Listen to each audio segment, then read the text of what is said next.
seat. Well, the power of a good sea breeze. A new report says the Atlantic coast has the greatest potential for wind power compared to other shorelines. Today, U.S. Interior Secretary Ken Salazar traveled to Atlantic City, where details were released. Environment correspondent Ed Rogers has that story. A federal study shows that substantial wind resources exist along the Atlantic coast, close to populated areas with high energy demand. U.S. Interior Secretary Ken Salazar says up to 1 million megawatts of power could be developed. You think about that, to put it in the context of what it means with respect to an analogy or a comparison to coal-fired power plants. It's the equivalent of the amount of energy that we could produce from about 3,000 medium-sized coal-fired power plants. Salazar came to Atlantic City today to take testimony on how to develop energy sources on the Outer Continental Shelf, or OCS, along the Atlantic coast.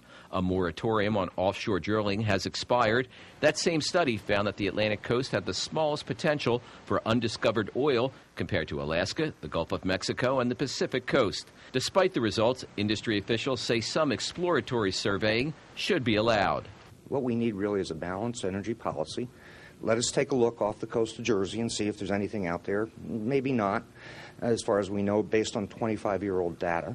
We do think there's some natural gas off the coast of Virginia, which should be explored. Salazar didn't rule out that possibility as the Obama administration develops its energy strategy. I am not reaching any conclusion with respect to how we move forward on the OCS until we have further information and can make decisions about how the OCS will tie into our comprehensive energy program as a nation. Governor Corzine, Senator Bob Menendez, along with Congressman Frank Pallone and other lawmakers, called for rejecting any drilling, citing the potential harm to the environment and shore tourism from an oil spill.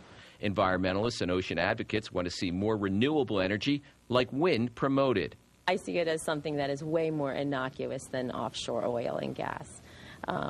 We know wind is definitely clean. We know we've got a crisis right now with climate change. There are 3 wind turbine projects slated for construction off the Jersey coast. The project developers and the State Board of Public Utilities say they need the Interior Department to move more quickly in developing regulations and guidelines for building wind turbines at sea. Without a permit, we can't build a meteorological tower this summer, and we're waiting for that permit right now. And without the final rules, we can't even apply for a permit for the 2012 wind farm. It is my hope that in the next several months, we will be able to bring to finalization the rules that will allow wind energy development to move forward on the Atlantic. The first offshore wind farm is scheduled to begin operating in 2012. Ed Rogers, NJN News, Atlantic City.